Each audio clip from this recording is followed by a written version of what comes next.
how low can they go? Well, it looks like we haven't reached the bottom yet with Camp Kamala. Jeffrey Goldberg of The Atlantic published another screed without substantial or convincing evidence, all in an effort to smear Trump in the final days of the election.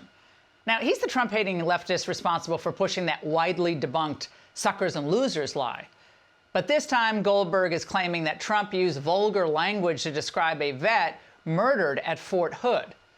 20-year-old Army private Vanessa Guillén, the daughter of Mexican immigrants, disappeared in April of 2020. Her dismembered remains were found months later. Her remains were found near the Leon River. Specialist Robinson's cell phone had pinged to that area the night Vanessa went missing. According to investigators, he tells her that he bludgeoned Vanessa to death on base with a hammer in the arms room. The pair allegedly dismembered Vanessa's body and covered her remains with concrete. Then President Trump invited Guillén's grief-stricken family to the White House later that year and offered to help personally pay for her funeral. Now, the cost was eventually covered by the Army and other private donations. But this narrative didn't really work for Goldberg or his agenda. So he's alleging an anonymous witness said Trump shouted crass epithets about the cost of the funeral. Now, less than an hour after Goldberg's story came out, Guillén's sister indignantly tweeted in part, "Wow, I don't appreciate how you're exploiting my sister's death for politics. Hurtful and disrespectful." And folks in the room for that meeting say Trump never said any of that.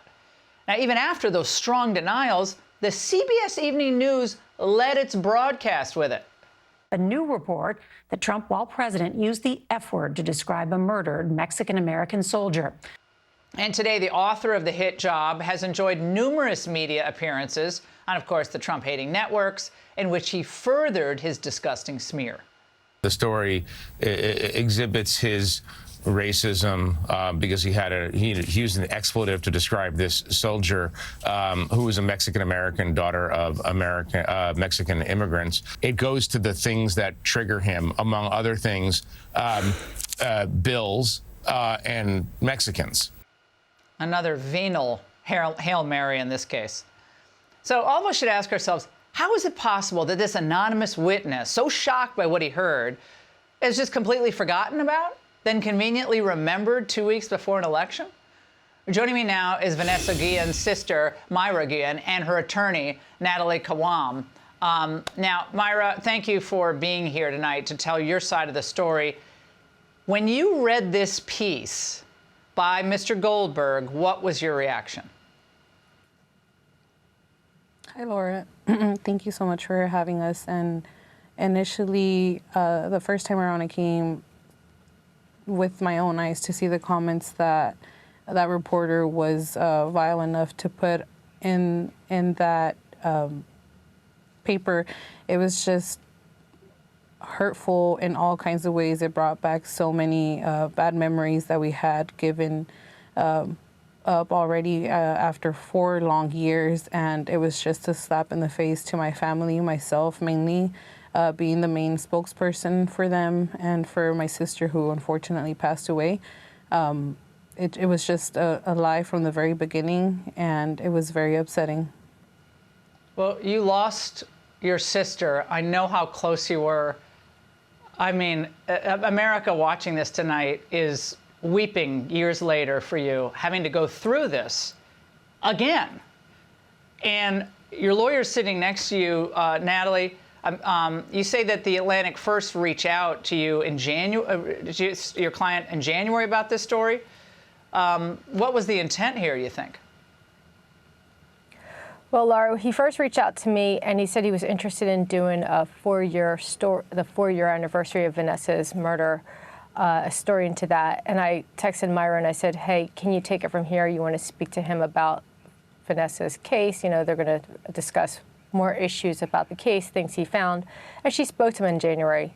He reached out again to me just recently, and this is where the story popped up, and obviously bamboozled with, it wasn't really about, you know, talking about Vanessa here. It was just about a gotcha with Trump. And Mayra, do you believe you were misled by Mr. Goldberg in the way he approached you for this story? Most definitely. Initially, when we first spoke, he did mention that this was going to be, again, a wrap-up of the 4-year anniversary and how we passed legislation and all the achievements that were done in Vanessa's honor. And when I came across he never, not once mentioned any of the comments that he was going to put in this article or how it was going to be published this late in the year. He said it was going to be around April, and I never saw the article. I didn't follow up, and it was surprising enough to see how he reached out to Natalie shortly about, 2 days ago, just wanting to confirm what was said, and I released a statement to him letting him know that I was not happy about what he was going to release, and I did not wish to be a part of it anymore or have my sister's name be a part of that article. And he still proceeded to not only publish it, but basically stain my sister's image with this, and it's very upsetting. Well, we reached out for a statement from The Atlantic, and basically they're just saying we stand by our reporting. They called it essential reporting. Mayra, I understand that despite all these horrific and unsubstantiated allegations with one anonymous witness, given everything you know about President Trump and his compassion for Americans and our soldiers, I understand you made a decision about for whom you were going to vote and perhaps already voted? That is correct. I would usually not ever speak about what my political influence was or what I thought about politics, because I worked with both parties initially when I wanted to get the bill across, not only to honor my sister, but for the benefit of the country and our military members. Now it's like I was pushed to do so, and I'm glad that I'm now speaking on it, because I didn't want to be in the shadows anymore or simply just see how they take advantage of the situation in order to make this an election thing. My sister's name was never to be used or stained in this direction, and that's what they did. So all I'm going to do now is defend her name and myself and my political views, and this is where I stand. And would you mind sharing for whom you're voting? Yes, I initially stated in my tweet that I did vote for former President Trump, and that's pretty much what I believe in now, and I will continue to do so. The last 4 years have been full of disappointments. I don't really want to go into details about how, but... Well, given everything you and your family have been through, the most horrific news a family can get, the fact that this was done to you and continues to be done to you, Natalie, I think we know why this was done, but it's certainly not out of concern for the family of a murdered, dismembered Army veteran. It wasn't done for that reason. Natalie.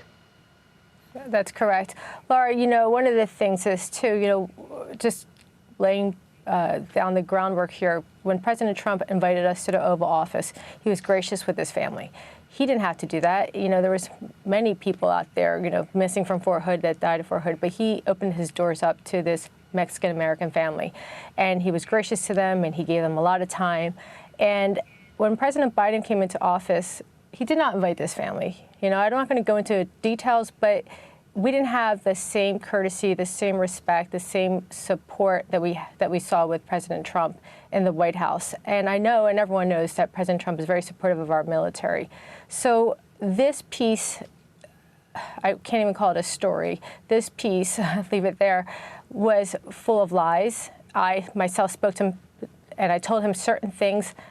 For a matter of fact, I said I could not speak about the issue, about these things and about these things. And then he says, Natalie Quam said this. And that was not true. I mean, that's what really bothers me. I've worked with both sides of the aisle with producers and reporters and the media for years, both sides of the aisle. I've never had to deal with somebody that just went that low, below the belt, just to get a story out. And it was, quite honestly, it was wrong and it was unethical. And I had to take on that position of I'm going to call him out. And I appreciate honest reporting, and this is honest reporting when you can put us on the record, when you can have us talk, and you don't have to say things that we didn't say. So Thank you, Laura, for doing a good, honest piece here. Well, Mayra, I'm so sorry for your loss. I know our entire team, all of Fox News, all of those who've suffered needlessly in this country and have then disrespected and brutalized another time emotionally by people with an agenda. And it doesn't matter for whom you're voting. Doesn't matter if you're voting for Kamala Harris. It shouldn't be done. And what was done to you is wrong. And I hope you can pursue legal action here, if that even works. Mayra and Natalie, thank you both. Kamala's last hope. Well, out-of-touch celebrities, add that to the pile of smears and stupidity. That's next.